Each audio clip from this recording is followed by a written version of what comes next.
Greek solidarity, or was it domination?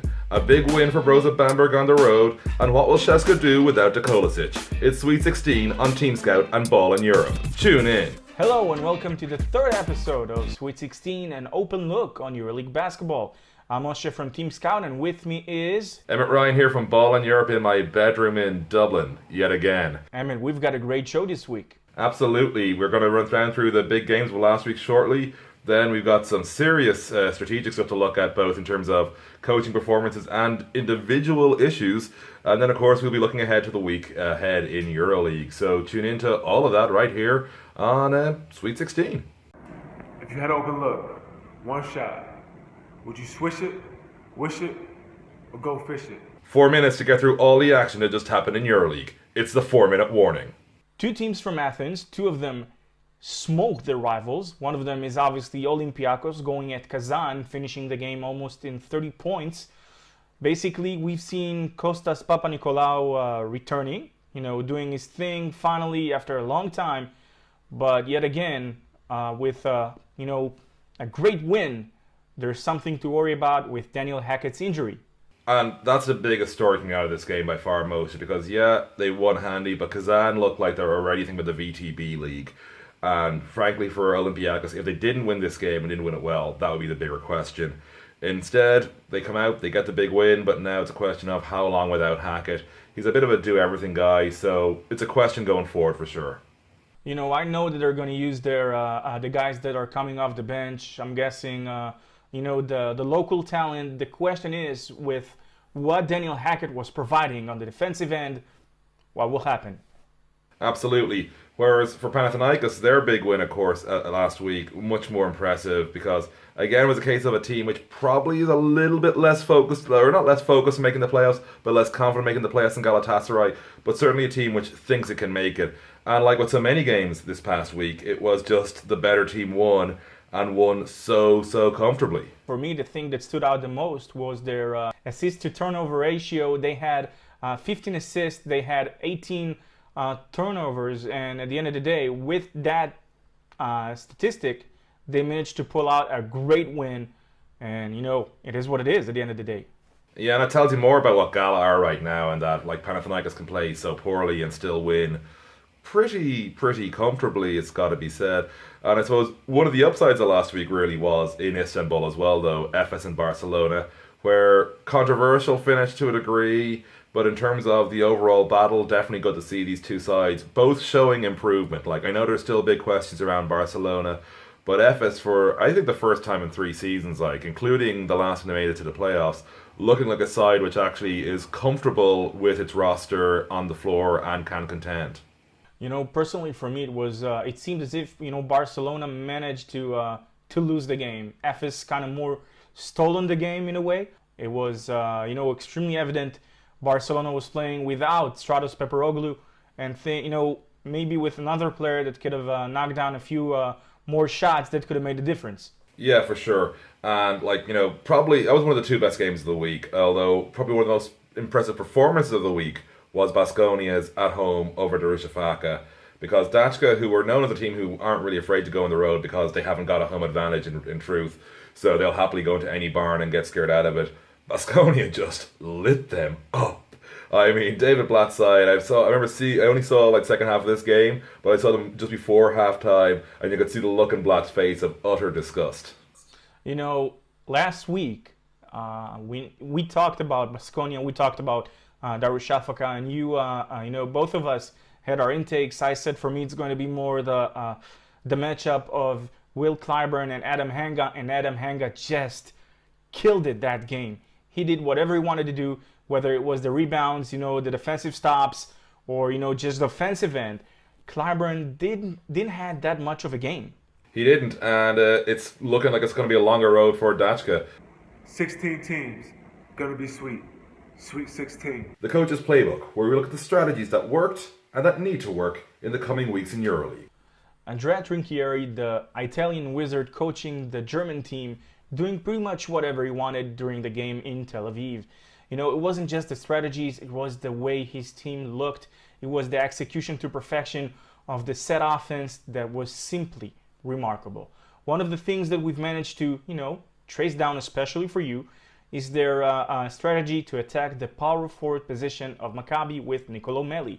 What they did was simply going on a high pick and roll between a power forward and a guard, with Maccabi switching on pretty much everything. Nicolo Melli got at least 6 times or even 7, had a mismatch with his back to the basket, creating a lot of damage, whether it was with drawing fouls, layups, or simply passing the ball.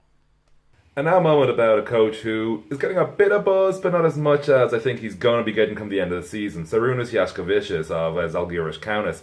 The thing with Saras when he took the job was, it was a safe enough option in many respects, because of course Zalgiris are Zalgiris. They're going to get the job done in Lithuania, and not a lot of expecting of them in EuroLeague. Instead, what we're seeing is he's getting some really good W's, and even in the defeats, he's keeping a lot of games closer than you would expect, given the clear roster talent differential. Now, strategy and the like is something we're going to get into with Saras later in the season, but right now I want to talk a bit, briefly, about the intellectual impact he's having on Zalgiris, because it's very much just his rotation, his organisation, it's the basic discipline. We're talking real fundamentals here he's getting down with this team. He's not trying to make any of them be superstars because he knows they can't. He's just trying to find ways to keep games in an individual game-by-game situation competitive.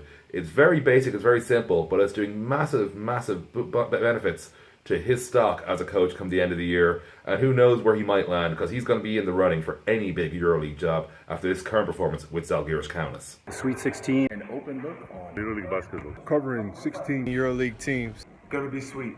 Sweet 16. And now it's time for the Scouts Notebook, where we look back at key performances during the week in EuroLeague to see who stood out and why. This week we chose to do the power forward position versus Maccabi Tel Aviv.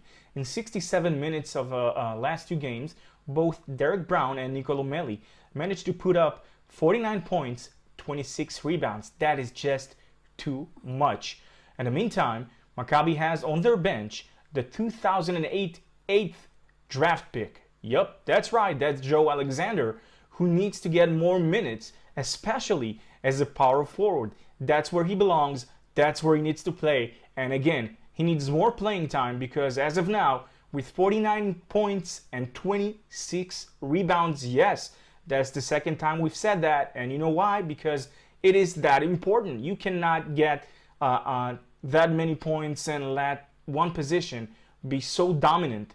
And so, what's going to happen to Šeska without Dekolosic? We don't know how long the combination of Nando De Colo and Milos Teodosic are out for, but we know it's going to be a game or 2 at least. The next 3 games, it's going to be Šeska at home to Barcelona, on the road to Maccabi, and then at home again to Fenerbahce just before Christmas.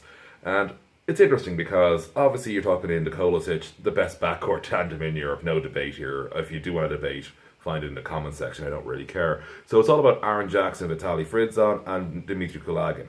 With Jackson and Fridzon, we've seen a lot of them over the years. I've long said that having Vitaly as a 5th guard is an absolute luxury. But and Jackson again, top tier player, knows what he needs to do here. So the fun part's going to be seeing what Dimitri Kulagin does with extra time. We saw a bit with him at the weekend against VEF Riga, and he looked pretty good. But it's VEF Riga, it's not Barcelona, it's not Maccabi, and it's definitely not Fenerbahce. So that 3-guard alt set is going to be the thing to watch over the next few weeks with Šeska. It seems that right now, Baskonia has managed to get even more stronger than what they were. They have Rafa Luz, they have Shane Larkin, Jaka Blažić, and adding to all that talent right now is Pablo Prigioni. All that talent, all that experience is now a part of the Basque team that might be able to make another run to the Final Four. And just a quick word about, obviously, the big move that we missed just in time, unfortunately, from the last round. That is, of course, Alessandro Gentili leaving Olimpia Milano. The 2 things we do know is he's not going to play for them anymore, and he's playing for nobody until round 16. Who adds him? It's going to be fun to say. My bet, he's got to go to Bamberg. It's the smartest fit, it's the easiest fit, and it's a fit that I think would work out for all parties. It's going to be fun to watch, though, what happens next with Gentile. Milano seem happy to be rid of him. If you had an open look, 1 shot, would you swish it, wish it, or go fish it? 16 teams. Gonna be sweet. Sweet 16. Only on TeamScout and BallinEurope. Don't forget to subscribe. Emmet, so far, the new EuroLeague format, has been through the roofs. Great numbers, great games, non-stop action. And this week is no different than the ones we've had so far. What's your game of the week? One that jumps out for me, maybe a bit predictable because it's Obradovic going home again with Panathinaikos Fenerbahce. You've got two teams who are playing well with good records, and they clearly look very close to each other right now in terms of caliber of performance. So for me, it's might be an easy call, but sometimes an easy call is a good call. You got two sides playing good basketball. Still a couple of question marks around both of them, but it's just for me it's an obvious one, Moshe. For me, the intake on this one, last week you've talked about how much you love the rivalry of Barcelona and Panathinaikos, back then. But right now, for me, in a way, it's still the same because we're getting Xavi Pascual, which coached Barcelona, against the one who was the mythical coach of Panathinaikos. I know the teams didn't meet last week, but I'm talking about when they did. I think it was 2 weeks ago. Obviously, one of the greatest rivalries, as he said, but right now it's pretty much the same encounters when we're talking coaches. It is, which tells you a lot about the longevity of top tier coaches as well in EuroLeague. Although, I suppose one coach who's not got too much time in EuroLeague but is definitely looking to build is down in your part of the world in Tel Aviv, and they got a big road trip this week on Thursday. Yeah, it's going to be a great game, and I think even though it's not a high-profile game and no one expects it to be the game of the week, but right now it has a lot of importance simply for the fact that Maccabi could easily go from a chance to do a 6 wins, 6 losses, and obviously going 5-7, which makes a whole lot of difference, especially when we're approaching the half regular season mark. Absolutely, because right now they've got a one game lead really on Zvezda. If they go to Belgrade and they get that W, suddenly it's 2 games out from a team who would normally be seen as somewhat of a threat to them, like at least in the tail end of the season. So building up a bit of a buffer right now, probably healthy, I would say, is one way of phrasing it. I think it's not a bad idea, but also you look at the teams around them. Maccabi are currently holding that 8th seed. Dashka, tough game this week. We'll get to that obviously. Barcelona, tough game this week. Maccabi, it's a tough game, but it's a winnable game. And, you then look above them, Anadolu Efes, Panathinaikos, both only a game ahead. That's ground that can be made up pretty fast. And suddenly, with a win in Belgrade, Maccabi could be in a much healthier spot as we get ready for the midway point of the season. It's not just that. I think that talking maybe strategic-wise, I think that for Maccabi, they do not want to let the Zvezda fans get on their feet.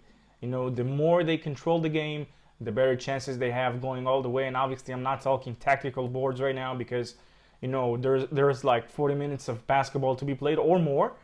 But still, I think it's a game with potentially giving us a great atmosphere and great basketball. And I was looking at a couple of the other games, which are maybe not quite as big in terms of caliber this week. Early enough one on Thursday, starting an hour in fact before that game for Maccabi in Belgrade. Darüşşafaka, or the D as I like to call them, because I'm a terrible person, hosting Real Madrid. Darüşşafaka, like on the back of 2 pretty comprehensive beatdowns, it's fair to say. I think they need to get a good performance in, if not necessarily the W against Real. In a way, they are a team that is unstable, to say the least. And I'm saying that simply because they are not your, home team per se. They're not, they are not known for being a home team, but that's not just the point. In a way, they've managed to take down a powerhouse such as CSKA. It was in Istanbul. Obviously, it wasn't in their arena, but still, it could be a nice game. It's Coach David Blatt versus Pablo Lasso, an instant classic. Obviously, David knows exactly what Lasso is going to throw at him, but Real is just too deep. And it all comes down to whether they're going to have Sergio Yui or not, because this could be a game changer.